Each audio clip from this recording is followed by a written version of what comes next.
In the mortal realm's cultivation world, demonic beasts have always been a terrifying force that cannot be ignored. Some dominate their regions with innate bloodlines, others rival nascent soul cultivators through arduous cultivation, and still others wield ancient magical treasures and are proficient in bizarre supernatural abilities. Even a cautious protagonist like Han Li has suffered losses and narrowly escaped death at their hands multiple times. These demonic beasts are not only incredibly powerful but also possess survival wisdom and combat instincts far exceeding those of cultivators of the same level, making them an indispensable part of the cultivation ecosystem in the mortal realm. Today, let's delve into the 9 most powerful demonic beasts in the mortal realm, exploring who truly represents the pinnacle of the demonic world from multiple dimensions, including bloodline inheritance, magical treasure power, supernatural abilities, and combat wisdom, and interpreting the survival philosophy and combat power system they represent. The pinnacle of combat power, Ice Phoenix, a quasi-divine transformation realm spatial ruler. If we're talking about the pinnacle combat power of demonic beasts in the mortal realm, the Ice Phoenix is undoubtedly the undisputed number 1.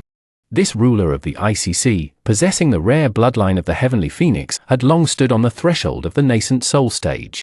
However, due to various considerations, she deliberately suppressed her cultivation level, using only the peak of level 10 cultivation to sweep aside her peers. Her true combat strength even surpassed many pseudo-nascent soul cultivators. The Ice Phoenix's innate frost flame had reached a state of perfection, far exceeding Han Li's previously prized violet extreme fire. Her 1,000-mile frozen domain ability could instantly transform an area of 1,000 miles into an extremely cold wasteland. Nascent soul cultivators within it would not only experience sluggish mana circulation but might even have their souls temporarily frozen. However, the Ice Phoenix's most fearsome aspect was her unparalleled spatial ability in the human realm. She could easily tear through space to teleport, distorting teleportation trajectories to interfere with her opponents. Her speed and skill were unmatched, even surpassing Han Li's lightning escape technique. This initial mastery of spatial laws had already touched upon the realm of nascent soul cultivators, making her virtually invincible in the human realm. The battle at Xiaoji Palace was the best testament to Ice Phoenix's strength. She single-handedly faced the combined might of the Xiaoji Palace Master and 2 mid-nascent soul elders, not only showing no signs of defeat but actually gaining the upper hand. Even more astonishing was that she successfully restrained the enemy's main force by creating only 2 avatars, while her main body used spatial abilities to pursue Han Li all the way to the core of the teleportation array. The reason for this pursuit seemed capricious simply because Han Li possessed the Azure Ice Flame, an advanced form of the Violet Extreme Fire, and was related to Ice Phoenix's sworn enemy, Ice Soul Fairy, but this precisely demonstrated her composure and domineering nature based on absolute power. If it weren't for the sudden anomaly in the teleportation array, Han Li would likely have perished under the dual attack of her icy flames and spatial manipulation.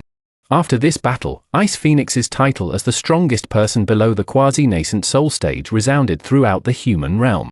2. The most tough opponent, Che Laoyao's avatar, the Shadow of Death under the Myriad Demon banner. Che Laoyao's avatar was a terrifying existence that repeatedly caused Han Li to suffer during his time at Xiaoji Palace. This avatar, meticulously cultivated by Che Laoyao, though not a magical artifact, wields the Myriad Demon banner, a weapon of immense power comparable to a heaven-reaching spiritual treasure. While not the original, its power is still earth-shattering, capable of instantly sealing off space and trapping enemies in a deadly predicament.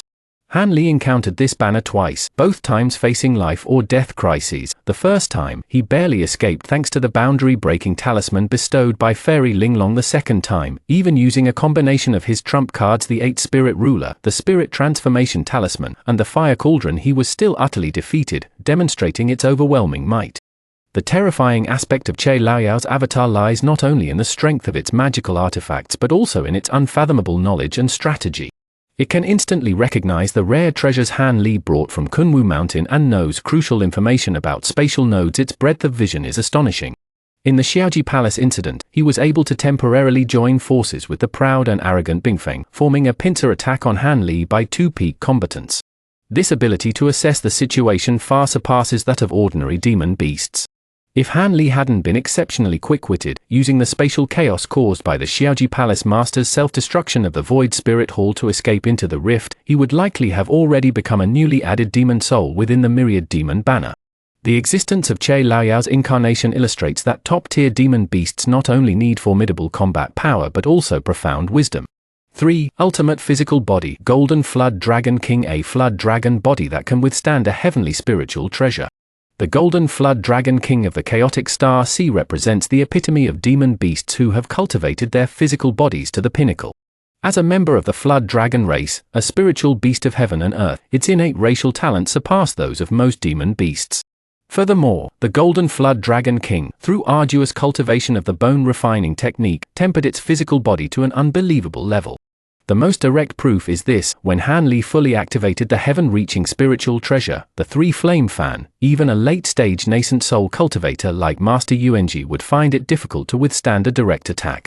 Yet, the Golden Flood Dragon King was able to withstand the attack unscathed with his bare physical body, demonstrating an almost superhuman level of defensive power. The Golden Flood Dragon King's fighting style is domineering and imposing. His golden spear dances a all-round warrior, silver-winged Yaksha, a dual master of escape and illusion techniques. Although the silver-winged Yaksha was formed from the spirit of a human cultivator's corpse, through acquired cultivation, he achieved comprehensive strength far exceeding that of ordinary demon cultivators, making him the strategist and all-rounder among the 4 demons of Kunwu Mountain.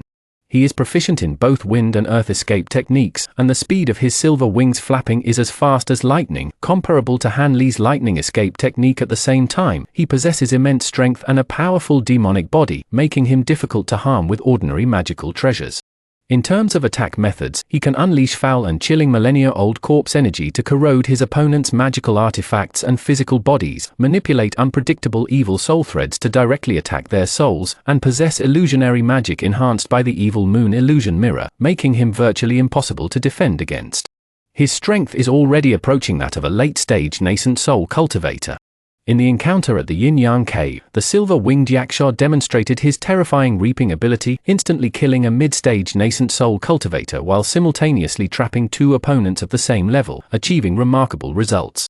Even more commendable is his exceptional intelligence and leadership skills, capable of making unruly demonic beasts like the millennia-old corpse bear and the lion beast willingly follow him, becoming the de facto leader of the 4 demons of Kunwu Mountain.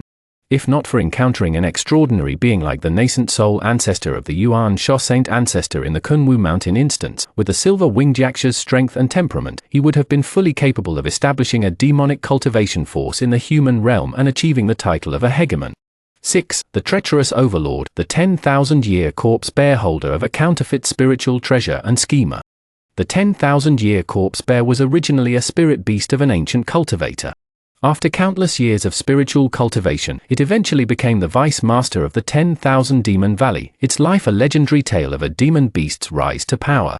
Its magical treasure, the Blood Blade, is a replica of the Demon Dragon Blade, possessing the bizarre characteristic of devouring the essence of living beings to enhance its power, and has immense growth potential. During the Kunwu Mountain incident, the 10,000-year corpse bear displayed its treacherous cunning to the fullest. Disguising itself as a scattered immortal, it infiltrated the secret realm, secretly slaughtering numerous cultivators to refine the Blood Blade. During this time, it even feigned cooperation with Xu Xianxia, Han Li, and others, joining forces to kill the Blood Flame's main soul. After the spiritual treasure appeared, it quickly allied with the lion beast, silver-winged Yaksha, and other demon cultivators to compete for it, meticulously planning to destroy Xu Xianxia's physical body, clearing away obstacles to competition. In the chaotic battle on the 9th floor of the Demon Suppression Tower, it survived thanks to its keen sense of smell and cautious approach, ultimately returning to the 10,000 Demon Valley with its spoils. The growth trajectory of the 10,000-year corpse bear reveals another side of the demon beast world, beyond innate bloodline and physical strength. Cunning, forbearance, and the skillful use of magical artifacts are also crucial steps to climbing the pinnacle of power. 7. The mysterious assassin, Mu Kuei, an unknown powerful figure hidden in the shadows. Mu Kuei, one of the 4 demons of Kunwu Mountain, is the least described character in the original work, and this mystery becomes his greatest quality. Although his specific supernatural abilities are not described in detail, his unparalleled stealth ability alone is enough to place him among the top demon cultivators. In the perilous and powerful Kunwu Mountain, Mu Kuei's ability to secure a place suggests that his stealth skills have reached a transcendent level, perhaps allowing him to approach enemies undetected and launch a fatal surprise attack. Considering the overall strength of the 4 demons of Kunwu Mountain, Mu Kuei's true combat power is likely above that of the silver-winged Yaksha, and he may even be the strongest among the 4. This unknown makes him one of the most dangerous opponents in the cultivation world. Unseen threats are often more terrifying than direct confrontations. The existence of Mukue serves as a reminder of the diversity of the demon-beast world. Not all powerful beings need to be ostentatious. A hidden blade lurking in the shadows can also determine the course of a battle. 8. Mismatch between strength and status. Azure-backed wolf, the underrated vice master of the 10,000 Demon Valley. As the vice master of the 10,000 Demon Valley, Azure-backed wolf possesses the cultivation of a level 10 great demon, and his strength should not be underestimated. He can easily suppress the combined attack of 2 mid-nascent soul cultivators, and even if one of them wields a replica of the 2 chi bottle, they can only barely defend themselves. However, compared to the top-ranked demon beasts on the list, Azure-backed wolf standing appears rather awkward. His posture is humble when facing the Ice Phoenix, completely lacking the arrogance expected of a level 10 great demon. He should be sweeping aside those of the same level, but he is held back by 2 mid-nascent soul cultivators, failing to demonstrate an overwhelming advantage, thus being regarded by many readers as a disgrace among top-tier demon cultivators. However, upon deeper analysis, Azure-backed wolf's situation actually reflects the cruel class reality of the demon-beast world. Before absolute powerhouses like Bing Feng and Che Lao Yao, who had touched the nascent soul realm, any advantage at the nascent soul level seemed pale in comparison. His performance wasn't due to a lack of strength, but rather the fact that he was in a higher circle, and the comparisons were far too powerful. The case of the Azure-backed wolf revealed a truth: the evaluation of strength always depends on the frame of reference. Under the shadow of true peak powerhouses, even with considerable cultivation, one might become merely a backdrop.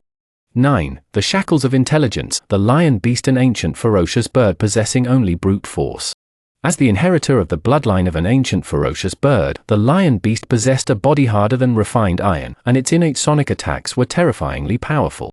In terms of destructive force alone, it was even 3 points stronger than an ordinary late-stage nascent soul cultivator.